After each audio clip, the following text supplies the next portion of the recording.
ശ്രോതാക്കളെ, സഹോദരങ്ങളെ, സഹോദരികളെ,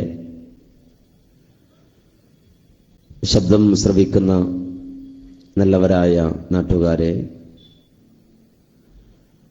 ജഗന്നിയന്താവായ റബ്ബ് സുബ്ഹാനഹു വ തആല നമ്മുടെ ഈ സദസ്സ് അവൻ സ്വീകരിക്കുന്ന സ്വാലിഹായ ഒരു സദസ്സായി കബൂൽ ചെയ്യുമാറാകട്ടെ. മഹത്തായ ഈ ദീനിന്റെ വേദിയിൽ ഒത്തൊരുമിച്ചതുപോലെ അല്ലാഹു സുബ്ഹാനഹു വ തആല അവന്റെ അടിമകൾക്കായി ഒരുക്കിയിട്ടുള്ള അനുഗ്രഹ സമ്പൂർണമായ ജന്നാത്തുൽ ഫിർദൗസിൽ നാം ഏവരെയും ഉൾപ്പെടുത്തി അനുഗ്രഹിക്കുമാറാകട്ടെ. നമ്മുടെ ജീവിതത്തിൽ സംഭവിച്ചു പോയ ചെറുതും വലുതുമായ സർവമാന പാപങ്ങളെയും അല്ലാഹു സുബ്ഹാനഹു വ തആല പുറത്തു മാപ്പാക്കി തരുമാറാകട്ടെ.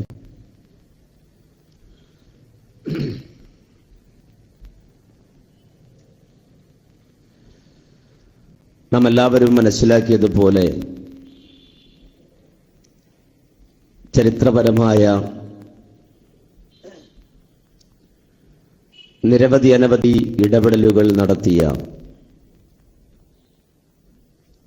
ഒരുപാട് ചരിത്രമുറങ്ങുന്ന ഒരു മണ്ണിലാണ് നാം ഒത്തൊരുമിച്ചിട്ടുള്ളത്.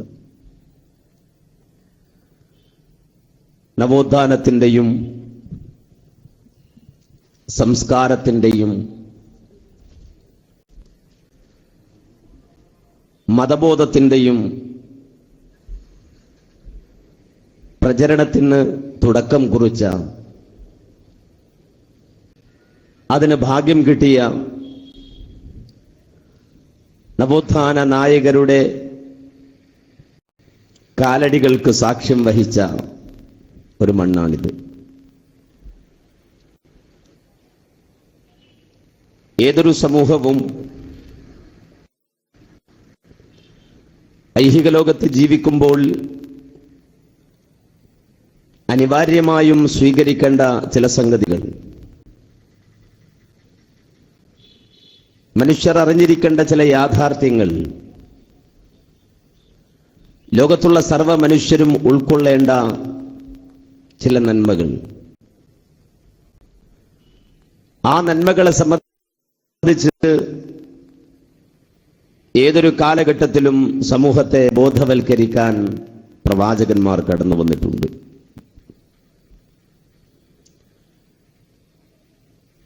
ആ പ്രവാചകന്മാർ കടന്നു വന്നുകൊണ്ട് സമൂഹത്തെ ജീവിതത്തിന്റെ യാഥാർത്ഥ്യത്തിലേക്ക് കൈപിടിച്ചു കൊണ്ടുപോവുകയാണ് ഉണ്ടായത്. വിശുദ്ധ ഖുർആൻ പരിശോധിച്ചാൽ ഭൗതിക ലോകത്ത് ജീവിക്കുന്ന മനുഷ്യരെ വിളിച്ചുകൊണ്ട് അല്ലാഹു സുബ്ഹാനഹു വ തആല ചോദിക്കുന്ന ചില ചോദ്യങ്ങളുണ്ട്. ആ ചോദ്യങ്ങൾക്കുള്ള ഉത്തരം ഭൗതിക ലോകത്ത് ജീവിക്കുന്ന ഒരാൾക്കും അറിയുന്നതാണെങ്കിലും പലപ്പോഴും മനുഷ്യന്റെ ജീവിതത്തിൽ അവഗണിക്കപ്പെടുന്ന ആ യാഥാർത്ഥ്യങ്ങളിലേക്ക് ക്ഷണിക്കുവാൻ അല്ലാഹു സുബ്ഹാനഹു വ തആല ഖുർആനിലെ ആയത്തുകൾ നീക്കിവെച്ചിട്ടുണ്ട്. അങ്ങനെ അല്ലാഹു ലോകത്ത് ജീവിക്കുന്ന സർവ്വ മനുഷ്യരോടുമായി ചോദിക്കുന്ന ഒരു ചോദ്യമാണ്, അലം നജ്അൽ ലഹു ഐനൈൻ വലിസാനൻ വശഫതൈൻ വഹദൈനാഹു നജ്ദൈൻ. അലം നജ്അൽ ലഹു ഐനൈൻ, മനുഷ്യരെ നിങ്ങൾക്ക് രണ്ട് കണ്ണു നാം തന്നില്ലയോ, രണ്ട് കണ്ണുകളെ നാം തന്നില്ലയോ, വലിസാനൻ ഒരു നാവും, വശഫതൈനി രണ്ട് ചുണ്ടുകളും നിങ്ങൾക്ക് തന്നില്ലയോ എന്ന്. ചുറ്റുപാടുകളെ കാണാനും ചുറ്റുമുള്ളതിനെ അറിയാനും സഹായിക്കുന്ന മനുഷ്യന്റെ കണ്ണുകളും മറ്റുള്ളവരോട് സംസാരിക്കുവാനും അതുപോലെ തന്നെ തന്റെ ആശയത്തെ കൈമാറുവാനും തന്റെ സംശയങ്ങൾ ഉന്നയിക്കുവാനും കഴിയുന്ന നാവും, മനുഷ്യന്റെ സംസാരത്തെ സഹായിക്കുന്ന രണ്ട് ചുണ്ടുകളും പ്രപഞ്ചത്തിന്റെ നാഥൻ നമുക്കെല്ലാവർക്കും നൽകിയ, ലോകത്തുള്ള സർവ്വ മനുഷ്യർക്കും നൽകിയ അനുഗ്രഹമാണ്. ആ അനുഗ്രഹത്തെ ഓർമ്മിപ്പിച്ചുകൊണ്ട് അതിനോട് ചേർത്തുകൊണ്ട് അള്ളാഹു ചോദിച്ചു, വഹദിനാഹുൻ നജ്ദൈൻ. നിങ്ങളുടെ ജീവിതത്തിൽ രണ്ട് വഴികൾ നിങ്ങൾക്ക് മുന്നിൽ നാം തുറന്നിട്ടില്ലയോ എന്നാണ് അല്ലാഹുവിന്റെ ചോദ്യം. ഐഹിക ലോകത്ത് ജീവിക്കുന്ന മനുഷ്യന്റെ മുന്നിൽ രണ്ട് വഴികളെ തുറന്നിട്ടില്ലയോ എന്ന് അല്ലാഹു ചോദിക്കുമ്പോൾ വഴി എന്തിനാണ് ആവശ്യം? വഴി എന്തിനാണ് മനുഷ്യൻ ഉപയോഗിക്കുന്നത്? യാത്ര ചെയ്യാനാണ്. വഴി യഥാർത്ഥത്തിൽ യാത്രക്കുള്ളതാണ്. മനുഷ്യരുടെ മുന്നിൽ രണ്ട് വഴികളെ തുറന്നിട്ടില്ലയോ എന്ന് പടച്ചവൻ ചോദിക്കുമ്പോൾ യഥാർത്ഥത്തിൽ വിശാലമായ അർത്ഥതലങ്ങളുണ്ടതിന്. യഥാർത്ഥത്തിൽ ഭൗതിക ലോകത്ത് ജീവിക്കുന്ന ആളുകൾ അവരെല്ലാവരും ആരാകട്ടെ, പാശ്ചാത്യനാകട്ടെ, കറുകറുത്ത ആഫ്രിക്കൻ വനാന്തരങ്ങളിൽ കഴിയുന്ന നീഗ്രയാകട്ടെ, വെളുവെളുത്ത പാശ്ചാത്യനാകട്ടെ, പൗരസ്ത്യനാകട്ടെ, ഇന്ത്യക്കാരനും അതുപോലെ തന്നെ ബംഗാളിയും പാകിസ്ഥാൻകാരനും അപ്രകാരം തന്നെ സൗദി അറേബ്യക്കാരനും ആരുമാകട്ടെ, മനുഷ്യനാണോ അവരെല്ലാവരും ഭൗതിക ലോകത്ത് യാത്ര ചെയ്യുന്നവരാണ്. എല്ലാവരും യാത്രയിലാണ്. ഹിന്ദുവും മുസ്ലിമും ക്രിസ്ത്യാനിയും ജൂതനും പാഴ്സിയും ബൗദ്ധനും അവരെല്ലാവരും യാത്ര ചെയ്യുകയാണ് മനുഷ്യർ മൊത്തത്തിൽ. വമൽ മർഉ ഇല്ലാ റാകിബുൽ ലഹ്റ ഉംദിഹി അലാ സഫരി യുഫ്നീഹി ബിൽ യൗമി വശഹരി يبيت ويضحي كل يوم وليلة بعيدا عن الدنيا قريبا إلى القبر. ലോകത്ത് ജീവിക്കുന്ന ഏതൊരു മനുഷ്യനായിരുന്നാലും അവൻ യാത്രക്കാരനാണ്. അവന്റെ ആയുസ്സാകുന്ന വാഹനപ്പുറത്തേറി അവൻ യാത്ര ചെയ്യുകയാണ്. ആ വാഹനത്തിൽ കരിക്കപ്പെടുന്നത്, അവിടെ കത്തിക്കപ്പെടുന്ന ഇന്ധനം അലാ സഫരി യുഫ്നീഹി ബിൽ യൗമി വശഹരി.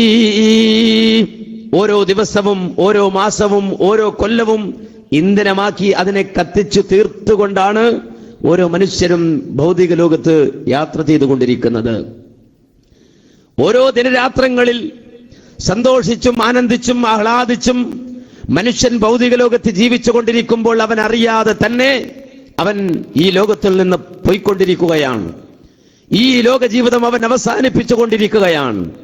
അങ്ങനെ ഓരോ നിമിഷങ്ങളും ഓരോ ദിവസങ്ങളും ഓരോ മാസങ്ങളും ഓരോ കൊല്ലങ്ങളും അവൻ പിന്നിടുമ്പോഴും ബഈദൻ അനിദ് ദുനിയാ ഖരീബൻ ഇലൽ ഖബരി. ഐഹിക ലോകത്ത് നിന്ന് അവൻ അകന്നകന്ന് അവന്റെ ആ ഖബറിലേക്ക് അവൻ അടുത്തുകൊണ്ടിരിക്കുകയാണ് എന്നത് നമുക്കെല്ലാവർക്കും അറിയുന്ന യാഥാർത്ഥ്യമാണ്. ഇതാണ് നമ്മുടെ യാത്ര. ജനനം മുതൽ ആരംഭിച്ച നമ്മുടെ യാത്ര നേരെ ഖബറിലേക്കാണ്. ലോകം അറിയപ്പെട്ട പ്രഗത്ഭനായ ഒരു പണ്ഡിതൻ മഹാനായ അബൂ ഹാമിദുൽ ഗസാലി റഹിമഹുല്ലാ, ആ അബൂ ഹാമിദുൽ ഗസാലി റഹിമഹുല്ലാ ഒരിക്കൽ റോഡിലൂടെ വളരെ സ്പീഡിൽ നടന്നുപോയത്രേ. ഒരു വഴിയിലൂടെ വളരെ വേഗത്തിൽ വളരെ സ്പീഡിൽ നടന്നു പോകുന്നത് കണ്ടപ്പോ ഒരാൾ വിളിച്ചിട്ട് ചോദിച്ചു അബൂ ഹാമിദുൽ ഗസാലി റഹിമഹുല്ലയോട്, എന്താണ് ഇത്രയും വേഗത്തിൽ ഇത്രയും സ്പീഡിൽ, എങ്ങോട്ടാണ് നിങ്ങൾ പോകുന്നത്? മഹാനായ ഗസാലി ഇമാം പറഞ്ഞു, ഒരു മരിപ്പുണ്ട്, മരിപ്പിന് പോവാണ്. ചോദിച്ചാൽ ആരുടെ മരിപ്പ്? അബൂ ഹാമിദുൽ ഗസാലി പറഞ്ഞു, എന്റെ മരിപ്പ്, വേറെ അങ്ങോട്ടുമല്ല. ഈ വേഗത്തിൽ ഈ സ്പീഡിൽ ഞാൻ പോകുന്നത് എന്റെ മരിപ്പിന് പോവുകയാണ്. യഥാർത്ഥത്തിൽ നമ്മൾ എല്ലാവരും ചിന്തിക്കേണ്ട വലിയൊരു ആശയത്തെ വളരെ സരളമായ രൂപത്തിൽ അബൂ ഹാമിദുൽ ഗസാലി റഹിമഹുല്ലാ നമുക്ക് പറഞ്ഞു തരികയാണ്. നമ്മളെല്ലാവരും വളരെ ബിസിയാണ്, തിരക്കിലാണ്, ഓട്ടത്തിലാണ്, എല്ലാവരും തിരക്കിലാണ്. യഥാർത്ഥത്തിൽ നമ്മളെങ്ങോട്ടാണ് ഈ ഓടുന്നത്? എങ്ങോട്ടാണ് ഈ ഓട്ടം? ഈ ഓട്ടം യഥാർത്ഥത്തിൽ മരിപ്പിന് വേണ്ടിയുള്ള ഓട്ടമാണ്. ആരുടെ മരിപ്പ്? എന്റെ മരിപ്പ്. അവിടെയാണ് എന്റെ ഓട്ടം നിൽക്കുക, എന്റെ ചാട്ടം നിൽക്കുക, എന്റെ കസർത്തുകൾ അവസാനിക്കുക. ആ മരിപ്പിലേക്കുള്ള യാത്രയാണ്. അതാണ് ഞാൻ നിർവഹിച്ചുകൊണ്ടിരിക്കുന്നത്. ഇതെല്ലാവർക്കും അറിയുന്ന ലളിത സുന്ദരമായ ഒരു കാര്യമാണ്. ഇതെല്ലാവർക്കും അറിയാം. ഇതറിയാത്ത ഒരാളും ഈ ലോകത്ത് ഇല്ല. പക്ഷേ ഈ യാത്ര മനുഷ്യൻ നിർവഹിക്കുമ്പോൾ, ഈ യാത്ര പോയിക്കൊണ്ടിരിക്കുമ്പോൾ രണ്ട് വഴികളാണ് ഈ യാത്രക്ക് വേണ്ടി നിശ്ചയിക്കപ്പെട്ടിട്ടുള്ളത്. അതാണ് ഖുർആൻ പറഞ്ഞത്, വഹദൈനാഹുൻ നജ്ദൈൻ. രണ്ട് വഴികൾ നിങ്ങൾക്ക് മുന്നിൽ നാം തുറന്നിട്ടില്ലയോ? രണ്ട് വഴികളെ നാം നിങ്ങൾക്ക് കാണിച്ചു തന്നില്ലയോ? ഏതാണ് രണ്ട് വഴി? ഒന്ന് ധർമ്മത്തിന്റെ, നീതിയുടെ, സത്യത്തിന്റെ, തൗഹീദിന്റെ, അതുപോലെ തന്നെ സുന്നത്തിന്റെ ലോകത്ത് കഴിഞ്ഞു പോയ പരിശുദ്ധരായ പ്രവാചകന്മാർ നടന്നുപോയ സിറാത്തുൽ മുസ്തഖീം, സ്വർഗത്തിലേക്കുള്ള വഴി എന്ന് പറയുന്ന നേരായ ആ മാർഗമാണ്. രണ്ടാമത്തെ വഴിയോ അക്രമത്തിന്റെ, നീതിയുടെ, കൊള്ളരുതായ്മകളുടെ, പൂഴ്ത്തിവെപ്പിന്റെ, ചതിയുടെ, വഞ്ചനയുടെ, ശിർക്കിന്റെ, കുഫ്രിന്റെ, വലാലത്തിന്റെ പാതയാണ് രണ്ടാമത്തെ വഴി. അത് നരകത്തിലേക്കുള്ളതാണ്. ഈ രണ്ട് വഴികളാണ് മനുഷ്യന് മുന്നിൽ, എനിക്കും നിങ്ങൾക്കും മുന്നിൽ തുറന്നു വെച്ചിട്ടുള്ളത്. ഇതിൽ ശരിയായ വഴി അതാണ് വിശ്വാസം, തെറ്റായ വഴി അതാണ് അന്ധവിശ്വാസം. ഇതിൽ നാം സ്വീകരിക്കേണ്ട ശരിയായ വഴി അതാണ് വിശ്വാസം. നാം സ്വീകരിക്കുന്ന ശരിയല്ലാത്ത മാർഗം, അതിനാണ് ഈ അന്ധവിശ്വാസം എന്ന് പറയുന്നത്. ഒരു അന്തം ഉണ്ടാവൂല ആ വിശ്വാസത്തിന്, ഒരു തെളിവും ഒരു പ്രമാണവും ഉണ്ടാവില്ല. അന്ധവിശ്വാസമാണ്. അവനിങ്ങനെ വെറുതെ അന്ധമായത് വിശ്വസിക്കുകയാണ്, ഒരു തെളിവും ഇല്ല അതിന്. അപ്പോൾ യഥാർത്ഥ വിശ്വാസം അതാണ് സിറാത്തുൽ മുസ്തഖീം, അതാണ് നേരിന്റെ വഴി. നിങ്ങൾ ആലോചിച്ച് നോക്കുക, ഞാൻ ഇങ്ങോട്ട് വരുമ്പോ പേവസാറ് പലപ്പോഴും ഞാൻ കണ്ടിട്ടുണ്ട്. ഞാൻ ഈ ജങ്കാർ വഴി കയറി വന്നിട്ടുണ്ട്, ഒരിക്കൽ വഴി തെറ്റി വന്നതാണ്. അന്ന് ഇതിലെ പോയിട്ടുണ്ട്. ഞാൻ എറിയാട് പ്രദേശത്ത് പ്രസംഗിക്കാൻ വന്നിട്ടുണ്ട്. പക്ഷെ എന്നാലും എനിക്ക് ഒരു വ്യക്തത കുറവ് ഇങ്ങോട്ട് വരാൻ. ഞാൻ പലയിടത്തും വണ്ടി നിർത്തി ചോദിച്ചു, അല്ല പേവസാറിലേക്ക് പോണത് എങ്ങനെയാണ്? വഴിയറിയുന്ന ആളുകളായിരുന്നു ഞാൻ ചോദിച്ചവരൊക്കെ. അവർ കൃത്യമായി പറഞ്ഞു തന്നതാ, നേരെ പോവാ, എന്നിട്ട് ലെഫ്റ്റ് തിരിയ എന്നൊക്കെ അത് അവർ വിശദീകരിച്ചു തന്നു. അതനുസരിച്ചാണ് വന്നത്.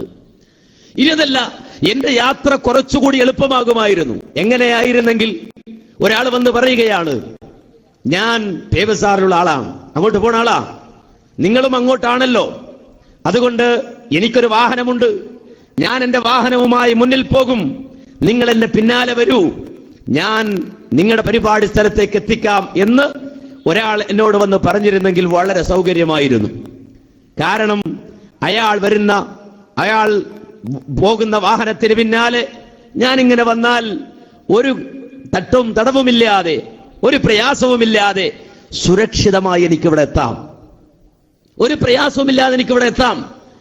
ഇത് ലളിതമായൊരു കാര്യമാണെങ്കിൽ, മനുഷ്യന്റെ ഈ യാത്രയിൽ നമ്മളെല്ലാവരും യാത്ര പോകുമ്പോ യഥാർത്ഥ വിശ്വാസവും നേരിന്റെ വഴിയുമാണ് നാം സ്വീകരിക്കേണ്ടതെങ്കിൽ, അല്ലാഹു സുബ്ഹാനഹു വ തആല എനിക്കും നിങ്ങൾക്കും ഒരു സൗകര്യം ചെയ്തു തന്നു. എന്താണ് ആ സൗകര്യം? വഴിയറിയാവുന്ന ഒരാളെ നമുക്ക് വേണ്ടി റബ്ബ് നിശ്ചയിച്ചു തന്നു. ആ വഴിയറിയുന്ന ആൾ ഇവിടെ വന്നു, ആ വഴി നമുക്ക് വേണ്ടി കാണിച്ചു തന്നു. അങ്ങനെ വഴി കാണിക്കാൻ വന്ന ആളുകളാണ് അല്ലാഹുവിന്റെ പ്രവാചകന്മാർ. ഖുർആൻ വളരെ കൃത്യമായത് പറയുകയാണ്, വജഅൽനാഹും അഇമ്മതൻ യഹ്ദൂന ബിഅംരിനാ വഔഹൈനാ ഇലൈഹിം ഫിഅലൽ ഖൈറാത്തി വഇഖാമസ് സ്വലാത്തി വഈതാഅസ് സകാ വകാനൂ ലനാ ആബിദീൻ. റബ്ബ് സുബ്ഹാനഹു വ തആല പറയുകയാണ്, വജഅൽനാഹും അഇമ്മ, ആ പ്രവാചകന്മാരെ നാം നേതാക്കളാക്കി, നിങ്ങളുടെ മുന്നിൽ നടക്കേണ്ട ഇമാമുകളാക്കി. ആ പ്രവാചകന്മാരെ നിങ്ങളുടെ ഇമാമുകളാക്കിയിട്ട് നേതാക്കന്മാരാക്കി നാം പറഞ്ഞു വിട്ടു. അവരുടെ പിന്നാലെ പോവുക എന്നതാണ് നിങ്ങൾക്ക് എളുപ്പമുള്ള മാർഗം. അവർ നടന്ന വഴിയിലൂടെ നടക്കുക എന്നതാണ് നിങ്ങൾക്ക് എളുപ്പമുള്ള മാർഗം. നിങ്ങൾ വിഷമിക്കേണ്ട, പ്രയാസപ്പെടേണ്ട. സിറാത്തുൽ മുസ്തഖീം, നേരായ വഴി, സ്വർഗത്തിലേക്കുള്ള വഴി, ആ വഴിയിലൂടെ നടന്നവരാണ് അല്ലാഹുവിന്റെ ദൂതന്മാർ, പ്രവാചകന്മാർ. ആ പ്രവാചകന്മാരുടെ പിന്നാലെ നിങ്ങളും പോവുക. ആ പ്രവാചകന്മാർക്ക് വഴി തെറ്റുമോ? ആ പ്രവാചകന്മാർക്ക് വഴിപിഴക്കുമോ? ഇല്ല. കാരണം അവർക്കുള്ള റൂട്ട് നിശ്ചയിച്ചത് അവരല്ല, നേരെ മറിച്ച് യഹൂദൂന ബിഅംരിനാ. ഖുർആൻ പറയാണ്, പ്രവാചകന്മാർക്ക് റൂട്ട് കാണിച്ചത് നാമാണ്, പടച്ച റബ്ബാണ്, സൃഷ്ടാവാണ്. അവർക്ക് വഴി തെറ്റില്ല, അവർ വഴിയെറിഞ്ഞു പോയവരാണ്. അവരുടെ പിന്നാലെ നമ്മളും പോവുക. അതാണ് യഥാർത്ഥ വിശ്വാസം സ്വീകരിക്കാനുള്ള മാർഗം. അതുകൊണ്ടാണ് ലോകത്ത് കഴിഞ്ഞുപോയ ബുദ്ധിയുള്ള ആളുകൾ അവരെന്താ പറഞ്ഞത്? അവർ സമൂഹത്തോട് എന്താ പറഞ്ഞത്? യാ ഖൗം ഇത്തബിഉൽ മുർസലീൻ ഇത്തബിഉ മൻ ലാ യസ്അലുകും അജ്റൻ വഹും മുഹ്തദൂൻ. സൗണ്ടിച്ചോട് കൂട്ടിക്കളെ, ഒന്നാം തൊണ്ടയില്ല എനിക്ക്. ഇന്നലെ നല്ലൊരു പണി കിട്ടിയതാ. ഇതിന്റെ സുഖം മാത്രം അവിടെ കേട്ടില്ലെങ്കിലും കുഴപ്പമില്ല, ഇവിടെ കേൾക്കണം. എന്താ പറഞ്ഞത്? യാ ഖൗം, ഓ ജനങ്ങളെ, ഇത്തബിഉൽ മുർസലീൻ, നിങ്ങൾ പ്രവാചകന്മാരെ പിൻപറ്റ്. ഉണ്ടോ? ആ വാചകത്തിന്റെ ആ ആഴം നിങ്ങൾ മനസ്സിലാക്കണം. പലപ്പോഴും ഈ വാതിനൊക്കെ ഒരു പ്രശ്നമുണ്ട്, പ്രസംഗത്തിനൊക്കെ ഒരു പ്രശ്നമുണ്ട്. എന്തറിയോ, നമ്മളിങ്ങനെ വാത് കേൾക്കാൻ ഭയങ്കര ഇഷ്ടമാണ് നമുക്ക്. വാത് കേൾക്കലാണ്, ഉൾക്കൊള്ളലല്ല. അത് വലിയ പ്രശ്നമാണ്. വാത് കേൾക്കലാണ്. കേട്ടിട്ട് ഇങ്ങനെ പോകും, എങ്ങനെ ഉണ്ടായിരുന്നു വാത്, ഭയങ്കര വാതായിരുന്നു എന്ന് പറയും. പക്ഷെ ഒന്നും കിട്ടിയിട്ടുണ്ടാവില്ല, കേട്ടു പോകല. നമ്മൾക്ക് ചിലപ്പോ വീട്ടിലേക്ക് ഉറങ്ങാൻ വേണ്ടി ചിലപ്പോൾ പ്രസംഗം വെക്കല്. ചില ആളുകൾ പ്രസംഗം കേട്ടാലേ ഉറക്കം വരുള്ളൂ, ചില സാധുക്കൾക്ക് അങ്ങനെയൊക്കെ ഉണ്ട്. ചില ആളുകൾ കേട്ടു പോകലാണ്. ഖുർആന്റെ ആയത്തിലേക്ക് നിങ്ങൾ ശ്രദ്ധിക്കുക. അല്ലാഹു പറയാണെന്ത്, യാ ഖൗമോ, ജനങ്ങളെ, ഇത്തബിഉൽ മുർസലീൻ. കണ്ടോ, ജനങ്ങളോട് പറയുകയാണ്. ഒരാൾ വന്നിട്ട്, ജനങ്ങളെ, ഇത്തബിഉൽ മുർസലീൻ, നിങ്ങൾ പ്രവാചകന്മാരെ പിൻപറ്റ്, പ്രവാചകന്മാരുടെ പിന്നാലെ പോയിക്കോ എന്നാണ് എന്റെ അർത്ഥം. നബിമാരുടെ പിന്നാലെ പോയിക്കോ, മുർസലീങ്ങളുടെ പിന്നാലെ പോയിക്കോ. ഇത്തബിഉ മൻ ലാ യസ്അലുകും അജ്റൻ വഹും മുഹ്തദൂൻ. ആ പ്രവാചകന്മാർ നിങ്ങളോട് കൂലി ചോദിക്കാൻ വന്നവരല്ല. ആ പ്രവാചകന്മാർ നിങ്ങളോട് കൂലി ചോദിച്ചവരല്ല. നേരെ മറിച്ചു യാതൊന്നും ചോദിക്കാതെ അള്ളാഹുവിന്റെ മാർഗത്തിൽ റബ്ബിന്റെ സന്ദേശം എത്തിച്ചു തന്ന ആ പ്രവാചകന്മാരെ പിൻപറ്റി അവരുടെ പിന്നാലെ നിങ്ങൾ പോയിക്കോ. വഹും മുഹ്തദൂൻ, മാർഗം സ്വീകരിച്ചവർ. ഖുർആൻ പഠിപ്പിക്കേണ്ടത്. അപ്പോ യഥാർത്ഥ വിശ്വാസം ഉൾക്കൊള്ളാൻ ആഗ്രഹിക്കുന്ന ആളുകളുണ്ട് എങ്കിൽ, ഒരു അന്ധവിശ്വാസത്തിലും ചെന്നുപെടാതിരിക്കാൻ ആഗ്രഹിക്കുന്ന ആളുകളുണ്ടെങ്കിൽ അവര് പ്രവാചകന്മാരുടെ പിന്നാലെ പോവുക. അവിടെ യാതൊരു വക്രതയുമില്ല, വളവുമില്ല. പ്രവാചകന്മാരെ അള്ളാഹു പറഞ്ഞു വിട്ടത് തന്നെ അതിനാണ്. നമുക്കെല്ലാവർക്കും അറിയാവുന്നത് പോലെ അന്തിമ പ്രവാചകൻ അഷ്റഫുൽ ഖൽഖ് മുഹമ്മദ് മുസ്തഫ സല്ലല്ലാഹു അലൈഹി വസല്ലമ കടന്നു വന്ന ലോകത്തിന്റെ മുന്നിലേക്ക്. എന്തിനാ കടന്നു വന്നത്? മനുഷ്യനെ നന്മ പഠിപ്പിക്കാനാണ്, സദാചാരം പഠിപ്പിക്കാനാണ്, ജീവിതത്തിന്റെ വിശുദ്ധി പഠിപ്പിക്കാനാണ്, യഥാർത്ഥ വിശ്വാസം എന്തെന്ന് പഠിപ്പിക്കാനാണ്, മനുഷ്യ ജീവിതത്തിന്റെ ധർമ്മത്തെ സംബന്ധിച്ച് പറഞ്ഞു തരാനാണ്. അമ്പിയാക്കളിൽ പ്രമുഖനായ മുഹമ്മദ് മുസ്തഫ സല്ലല്ലാഹു അലൈഹി വസല്ലമ അന്തിമ പ്രവാചകനായി കടന്നു വന്നത്, അന്ത്യറസൂലായി കടന്നു വന്നത് ജീവിതത്തിന്റെ സകല മേഖലകളെയും പഠിപ്പിച്ചു കൊടുക്കുകയാണ്. ജീവിതത്തിന്റെ സകല മേഖലകളെ സംബന്ധിച്ചും റസൂലുള്ളാഹി സ്വല്ലല്ലാഹു അലൈഹി വസല്ലം വിശദീകരിക്കുകയാണ്. അതുകൊണ്ടാണ് ആ റസൂലിനെ നോക്കിയിട്ട് അല്ലാഹു പറഞ്ഞത്, ലഖദ് കാന ലക്കും ഫീ റസൂലില്ലാഹി ഉസ്വത്തുൻ ഹസന. നിങ്ങൾക്ക് അല്ലാഹുവിന്റെ റസൂലിൽ ഉത്തമമായ മാതൃകയുണ്ട്. നിങ്ങൾക്ക് അല്ലാഹുവിന്റെ റസൂലിൽ ഉത്തമമായ മാതൃകയുണ്ട്. ഇത് നമ്മുടെ മനസ്സിലോട്ട് ഉറപ്പിക്കണം. നമ്മുടെ മനസ്സിലങ്ങോട്ട് ഉറപ്പിക്കണം. നമ്മുടെ മോഡൽ ഹബീബ് മുഹമ്മദ് മുസ്തഫ സല്ലല്ലാഹു അലൈഹി വസല്ലമയാണ്. നമ്മുടെ റോൾ മോഡൽ ഹബീബ് മുഹമ്മദ് മുസ്തഫ സല്ലല്ലാഹു അലൈഹി വസല്ലമയാണ്. കാരണം ലഖദ് കാന ലക്കും ഫീ റസൂലില്ലാഹി ഉസ്വത്തുൻ ഹസന. അല്ലാഹുവിന്റെ റസൂലായ മുഹമ്മദ് മുസ്തഫ സല്ലല്ലാഹു അലൈഹി വസല്ലമയിൽ നിങ്ങൾക്ക് ഉത്തമമായ മാതൃകയുണ്ട്. ആലോചിക്കുക, ഏത് രംഗത്തുള്ള ആളാണെങ്കിലും, ഏത് അവസ്ഥയിൽ കഴിയുന്ന ആളാണെങ്കിലും നബി സല്ലല്ലാഹു അലൈഹി വസല്ലമ മാതൃകയാണ്. നമുക്കെല്ലാവർക്കും അറിയാമല്ലോ, ഭൗതിക ലോകത്ത് ജീവിക്കുന്ന പലരാണ്. ഒരു മുതലാളി ഒരിക്കലും ഒരു തൊഴിലാളിക്ക് മാതൃകയാവില്ല. കാര്യം അവന്റെ ജീവിത സാഹചര്യം വേറെയാണ്, തൊഴിലാളിയുടെ ജീവിത സാഹചര്യം വേറെയാണ്. ഒരു പണക്കാരന്റെ ജീവിത സാഹചര്യവും ഒരു ദരിദ്രന്റെ ജീവിത സാഹചര്യവും രണ്ടും രണ്ടാണ്. ഒരിക്കലും ആ പണക്കാരനെ നോക്കിയിട്ട് ഇവന് ജീവിക്കാൻ പറ്റുമോ? 5 പൈസ എടുക്കാനില്ലാത്തവൻ ഒരു വലിയ മുതലാളി നോക്കിയിട്ട് ജീവിക്കാൻ നിന്നാൽ ആകെ ഇടകേറായി പോകും. കാരണം ലാൻഡ് ക്രൂസിലിങ്ങനെ പോകുമ്പോ ചിലപ്പോൾ ഇയാൾ സൈക്കിളിൽ ചവിട്ടിയായിരിക്കും പോണത്. അപ്പോ അയാളെ നോക്കിയാൽ ഇയാൾ വീണു പോവും. ആര്? ദരിദ്രനെ നോക്കിയിട്ട് ഒരു സമ്പന്നനായ മനുഷ്യർ ജീവിക്കാൻ പറ്റുമോ? ഇല്ലല്ലോ, ഇല്ല. ഒരു രോഗി, ആ രോഗിയുടെ അവസ്ഥയല്ല ആരോഗ്യമുള്ള ഒരുത്തന്. ആരോഗ്യമുള്ള ഒരു രോഗി, ആ രോഗിയെ നോക്കിയിട്ട് ജീവിക്കാൻ പറ്റുമോ? ഇല്ലല്ലോ. മനുഷ്യന്റെ ജീവിത സാഹചര്യം വ്യത്യസ്തമാണ്. ലോകത്ത് ജീവിതം തന്നെ ആ രൂപത്തിലാണ് ക്രമീകരിച്ചിട്ടുള്ളത്. ഓരോരുത്തരും ഓരോരോ ജീവിത സാഹചര്യങ്ങളിലൂടെ കടന്നു പോകുന്ന ആളുകളാണ്. ജീവിതത്തിന്റെ ഒരു സ്വഭാവമാണത്. ജീവിതം എന്ന് പറഞ്ഞാൽ തന്നെ അതാണ്. അതുകൊണ്ടാണ് ജീവിതത്തെ നോക്കി പല ആളുകളും പറഞ്ഞുപോയത്, പാടിപ്പോയത്, ജീവിതം മന്ത്രിക്കുന്നു നിങ്ങളിൽ ചിലരെന്റെ പൂവനത്തണൽ തോറും സ്വപ്നം കണ്ടിരിക്കുമ്പോൾ, ചിലരൻ മണൽക്കാടിൻ മധ്യത്തിലൊരു തുള്ളി ജലം കിട്ടാതാർത്തരായി പൊരിയുന്നു, പൂന്തോപ്പിലിരിക്കുന്നോൻ എന്നാമം പുകഴ്ത്തുമ്പോൾ താന്തരായി മരുഭൂവിൽ നിൽക്കുന്നോൻ ശപിക്കുന്നു. ഒരു ഭാഗത്തൻ രൂപം സുന്ദരമായി കാണുന്നു, മറുഭാഗത്തോ വെറും വൈരൂപ്യം ദർശിക്കുന്നു. ജീവിതം ഓരോരുത്തർക്കും അല്ലാഹു വേറെയാ കൊടുത്തത്. ജീവിത സാഹചര്യങ്ങൾ വേറെ കൊടുത്തത്. അത് റബ്ബ് ചെയ്ത വലിയൊരു നിഅമത്താണ്. എനിക്ക് എന്റേതായൊരു വ്യക്തിത്വം അതുകൊണ്ടുണ്ട്. നിങ്ങൾക്ക് നിങ്ങളുടെ ഓരോരുത്തരും വ്യക്തിത്വം ഉണ്ട്. അത് പടച്ചോ നമ്മളോട് ചെയ്ത അള്ളാഹുവിന്റെ അപാരമായ ഖുദ്റത്തിന്റെ, കഴിവിന്റെ, അവന്റെ അളമത്തിന്റെ, അവന്റെ മഹത്വത്തിന്റെ അടയാളാണത്. എനിക്ക് തന്ന കൈവരൽ എനിക്ക് അള്ളാഹ് തന്നിട്ടുള്ളൂ, വേറൊരാൾക്കും കൊടുത്തിട്ടില്ല. എനിക്ക് തന്ന മുടി അത് അള്ളാഹു എനിക്ക് മാത്രമേ തന്നിട്ടുള്ളൂ, വേറെ ആർക്കും കൊടുത്തിട്ടില്ല. അത് നമ്മുടെ ഐഡന്റിറ്റിയാണ്. എന്റെ കണ്ണ് എനിക്ക് മാത്രമേ ഉള്ളൂ, വേറെ ആൾക്കും അത് കൊടുത്തിട്ടില്ല. അതെന്റെ ഐഡന്റിറ്റിയാണ്. ഇതുപോലെ അള്ളാഹു എനിക്ക് ജീവിത സാഹചര്യം തന്നപ്പോ അതെനിക്ക് മാത്രമാണ്. ഇങ്ങനെ വ്യത്യസ്ത ജീവിത സാഹചര്യങ്ങളിൽ ജീവിക്കുന്ന ലോകത്തുള്ള സർവ്വ മനുഷ്യർക്കും മാതൃകയായ ഒരു വ്യക്തിത്വം, അതാണ് ഹബീബ് മുഹമ്മദ് മുസ്തഫ സല്ലല്ലാഹു അലൈഹി വസല്ലം. നീ ജീവിതത്തിന്റെ ഏതവസ്ഥയിലായിരുന്നാലും നബി സല്ലല്ലാഹു അലൈഹി വസല്ലം നിനക്ക് മാതൃകയാണ്. നീ ധനികനാണെങ്കിൽ മക്കയിലെ വർത്തകനായിരുന്ന, ബഹ്റൈനിലെ സമ്പത്തിന്റെ ഉടമയായിരുന്ന മുഹമ്മദ് മുസ്തഫ സല്ലല്ലാഹു അലൈഹി വസല്ലമ നിനക്ക് മാതൃകയാണ്. പണക്കാരനാണോ നീ? മക്കയിലെ വർത്തകനായ റസൂലുള്ളാഹിയിൽ നിനക്ക് മാതൃകയുണ്ട്. ബഹ്റൈനിലെ കുമിഞ്ഞുകൂടിയ സമ്പത്തിന്റെ ഉടമയിൽ നിനക്ക് മാതൃകയുണ്ട്. നീ ദരിദ്രനാണോ? ശൈബ് അബി ത്വാലിബിന്റെ മലഞ്ചെരുവിൽ പച്ചിലയും പച്ചവെള്ളവും കഴിച്ചു 3 കൊല്ലം കഴിച്ചു കൂട്ടിയ ഹബീബിൽ നിനക്ക് മാതൃകയുണ്ട്. കഴിക്കാൻ ഭക്ഷണമില്ലാതെ ദാരിദ്ര്യം അനുഭവിക്കേണ്ടി വന്ന റസൂല് അവസാനം പച്ചില പറിച്ച് കഴിച്ചു കൂട്ടിയിട്ടുണ്ടെങ്കിൽ ആ റസൂല് ദരിദ്രനായ നിനക്ക് മാതൃകയാണ്. നീ ഒരു രാജാവാണോ? ഒരു ചക്രവർത്തിയാണോ? അറേബ്യയുടെ ഭരണാധികാരിയായി വാണ മുഹമ്മദ് റസൂലുള്ളാഹി സ്വല്ലല്ലാഹു അലൈഹി വസല്ലമയിൽ നിനക്ക് മാതൃകയുണ്ട്. നീ ഒരു അടിമയാണോ? എങ്കിൽ 13 കൊല്ലക്കാലം ആ മക്കയുടെ മണ്ണിൽ പീഡനങ്ങൾ ഏറ്റുവാങ്ങി കഴിച്ചുകൂട്ടിയ റസൂലിൽ നിനക്ക് മാതൃകയുണ്ട്. നീ ഒരു ജേതാവാണോ? ബദറിലെയും ഹുനൈനിലെയും ജേതാവിൽ നിനക്ക് മാതൃകയുണ്ട്.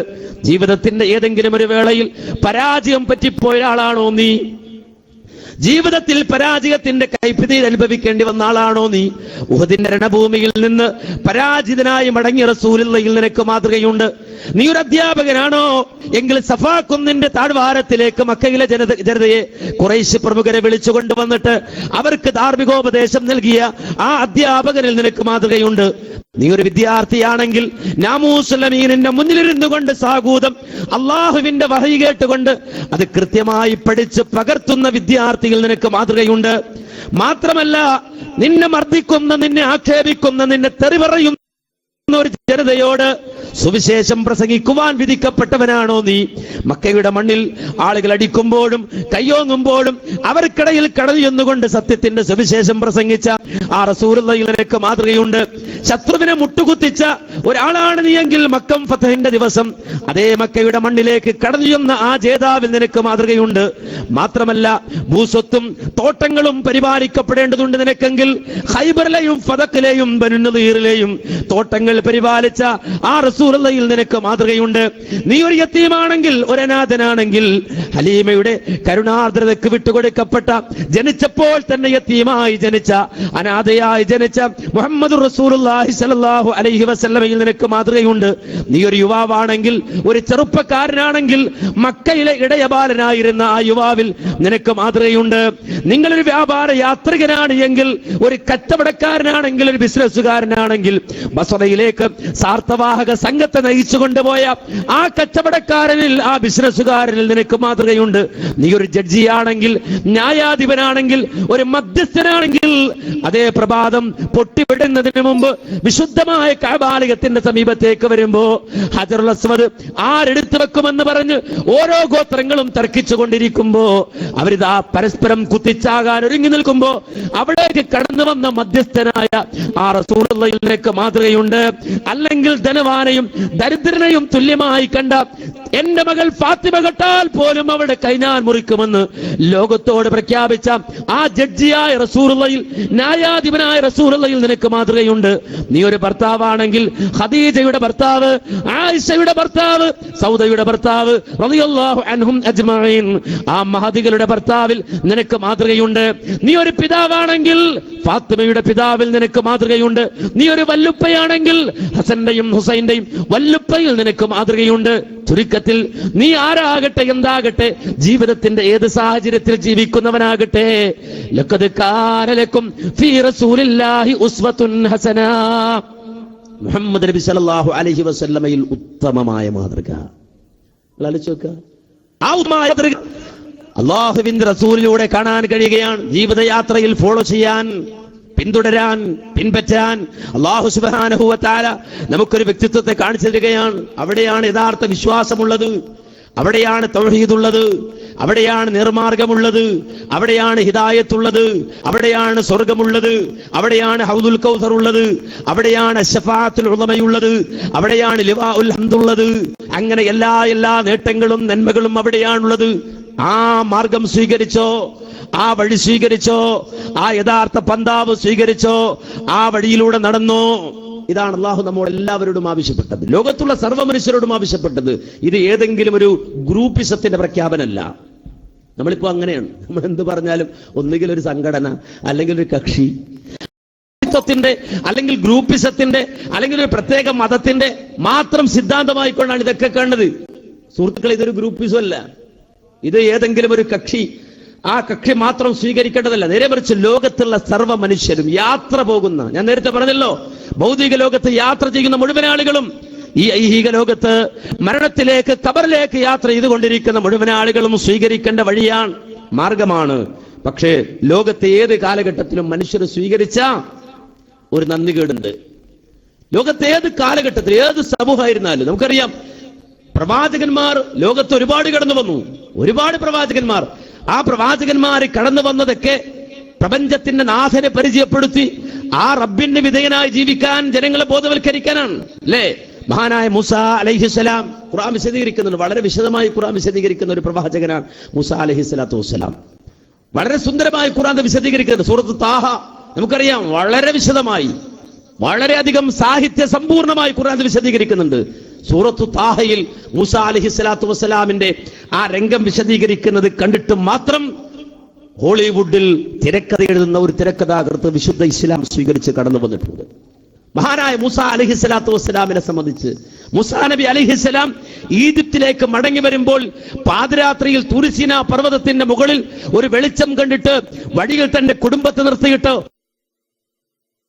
ആ മല കയറിപ്പോയിട്ട് അവിടെ നടത്തുന്ന സംസാരം, ഖുർആൻ വിശദീകരിക്കുന്ന വിവരണം കണ്ടിട്ട് ഹോളിവുഡിലെ അറിയപ്പെട്ട ഒരു തിരക്കഥാകൃത്ത് വിശുദ്ധ ഖുർആന്റെ അവതരണ ശൈലിയിൽ വശ്യനായിക്കൊണ്ട് വിശുദ്ധ ദീൻ സ്വീകരിച്ച ചരിത്രമുണ്ട്. ഞാനത് വിശദീകരിക്കല്ല. ഈ മൂസ അലൈഹിസ്സലാത്തു വസ്സലാമിന്റെ ചരിത്രം റബ്ബ് സുബ്ഹാനഹു വ തആല പഠിപ്പിച്ചതാണ്. എന്താ മൂസ അലൈഹിസ്സലാത്തു വസ്സലാമിനോട് അല്ലാഹു പറഞ്ഞത്? എന്താ മൂസ എന്ന പ്രവാചകനോട് അല്ലാഹു പറഞ്ഞത്? മഹാനായ മൂസ അലൈഹിസ്സലാം ഈജിപ്തിലേക്ക് മടങ്ങി വരുന്ന വേളയിൽ തുർസിന പർവ്വതത്തിൽ വെളിച്ചം കണ്ടങ്ങോട്ട് കടന്നു ചെന്ന മൂസ അലൈഹിസ്സലാം അങ്ങോട്ട് കടന്നു ചെല്ലുമ്പോൾ ഇതാ മൂസാ നബിയോട് വിളംബരം വരികയാണ്. എന്തായിരുന്നു വിളംബരം? ഇന്നനീ അനല്ലാഹ് ലാ ഇലാഹ ഇല്ലാ അന, നിശ്ചയമായും ഞാൻ അല്ലാഹുവാണ്, പ്രപഞ്ചത്തിന്റെ നാഥനാണ്. ആ റബ്ബാണ് നിന്നോട് സംസാരിക്കുന്നത്, ഞാനല്ലാതെ വേറെ ആരാധ്യനില്ല. നിന്നെ ഞാൻ തെരഞ്ഞെടുത്തിട്ടുണ്ട്. അനഖ്തർതുക ഫസ്തമിഅ ലിമാ യൂഹാ, നിന്നെ ഞാൻ തെരഞ്ഞെടുത്തിട്ടുണ്ട്, ഞാൻ പറയുന്നത് നീ ശ്രദ്ധിച്ചു കേൾക്കണമെന്ന് മഹാനായ മൂസാ നബിയോട് അല്ലാഹു പറയുകയാണ്. ആ സംസാരം ഉണ്ടായത് കൊണ്ടാണ് മൂസാ നബിക്ക് കലീമുള്ള എന്ന് പേര് വന്നത്. അല്ലാഹുവിനോട് സംസാരിച്ച മൂസസ് എന്ന പേര് മൂസ അലൈഹിസ്സലാത്തു വസ്സലാമിന് വീണത് അതേ ആ സംസാരം അവിടെ നടന്നതുകൊണ്ടാണ്. മൂസാ നബിയോട് അല്ലാഹു പറഞ്ഞു, എന്താ പറഞ്ഞത്? അതെ, നിന്നെ ഞാൻ തെരഞ്ഞെടുത്തിട്ടുണ്ട്. ലാ ഇലാഹ ഇല്ലാ അന, ഞാനല്ലാതെ വേറെ ഇലാഹില്ല, ആരാധ്യനില്ല. നീ പറയുന്നത് ശ്രദ്ധിച്ചു കേൾക്കണം, കാര്യങ്ങൾ നീ ഉൾക്കൊള്ളണം. എന്നിട്ട് അല്ലാഹു സുബ്ഹാനഹു വ തആല മൂസാ നബിക്ക് പ്രവാചകത്വം നൽകുന്നു. അത് മൂസാ നബിയെ തന്നെ ബോധ്യപ്പെടുത്തുന്നു. അതിനുവേണ്ടി വടിയിടാൻ പറയുന്നു, വടിപ്പാമ്പാകുന്നു. മാത്രമല്ല കൈ പ്രകാശിപ്പിക്കുന്നു. അങ്ങനെ മുഅ്ജിസത്ത് നൽകിക്കൊണ്ട് മൂസാ നബിയെ തന്നെ ബോധ്യപ്പെടുത്തി കൊടുക്കുന്നു. എന്നിട്ട് മൂസാ നബിയോട് പറയുന്നത് ഇദ്ഹബ് ഇലാ ഫിറഔൻ, ഫറോവയുടെ അടുക്കലേക്ക് പോകണം എന്നാണ്. ഫറോവയുടെ അടുക്കലേക്ക്. കാര്യം എന്താ? ഫറോവ അന്ധവിശ്വാസിയാണ്. ഫറോവ അന്ധവിശ്വാസിയാണ്. അല്ലാതെ ഫറോവയോട് എന്തെങ്കിലും വ്യക്തിപരമായ ദേഷ്യമുള്ളത് കൊണ്ടാ അല്ല, ഫറോവയോട് ഏതെങ്കിലും തരത്തിൽ വിരോധമുള്ളത് കൊണ്ടാ അല്ല. നേരെ മറിച്ച് ഫറോവ അന്ധവിശ്വാസിയാണ്. എല്ലാം ഉണ്ട്. രാജകീയമായ ജീവിത സാഹചര്യമുണ്ട്, വലിയ സിംഹാസനമുണ്ട്, അതുപോലെ തന്നെ തന്റെ കീഴിൽ ധാരാളം സൈന്യമുണ്ട്, വലിയ വലിയ രാജ്യങ്ങളുണ്ട്. ഇതെല്ലാം അധീനമാക്കിക്കൊണ്ട് രാജാവായി, ചക്രവർത്തിയായി, സ്വേച്ഛാധിപതിയായി കഴിയുന്ന ഫറോവ അന്ധവിശ്വാസിയാണ്. അതുകൊണ്ട് അല്ലാഹു സുബ്ഹാനഹു വ തആല മൂസാ നബിയോട് പറയുന്നു, ഇദ്ഹബ് ഇലാ ഫിർഔന ഇന്നഹു തഗാ, ഫറോവയുടെ അടുക്കലേക്ക് പോ, ഫറോവയുടെ സമീപത്തേക്ക് പോ, എന്നിട്ട് അവനോട് പോയി റബ്ബിനെ സംബന്ധിച്ച് പറ, യഥാർത്ഥ വിശ്വാസം പറഞ്ഞു കൊടുക്ക്, യഥാർത്ഥ വിശ്വാസം അവനോട് പറഞ്ഞു കൊടുക്ക്. ഫറോവയുടെ കൊട്ടാരത്തിൽ കടന്നു ചെന്നുകൊണ്ട് ഏകനായ റബ്ബിനെ സംബന്ധിച്ച് പറഞ്ഞു കൊടുക്കാൻ, സ്വർഗത്തിലേക്കുള്ള പാതയെ സംബന്ധിച്ച് പറഞ്ഞു കൊടുക്കാൻ, ജീവിത വിശുദ്ധിയെ കുറിച്ച് പറഞ്ഞു കൊടുക്കാൻ മൂസാ നബിയോട് അല്ലാഹു പറയുമ്പോ മൂസാ അലൈഹിസ്സലാം പടച്ചവനോട് പറയുകയാണ്, പടച്ചവനെ ഞാൻ ആ ദൗത്യം ഏറ്റെടുക്കുന്നു, പക്ഷേ എനിക്കൊരു ഹെൽപ്പ് വേണം. എന്റെ സഹോദരനെ കൂടി എന്റെ കൂടെ നീ നിയോഗിച്ചാൽ കാര്യങ്ങൾ എനിക്ക് സുഗമമാക്കാം. ഒരു ഹെൽപ്പ് എന്റെ സഹോദരൻ കൂടി എന്റെ കൂടെ ഉണ്ടെങ്കിൽ ധൈര്യമാണ്.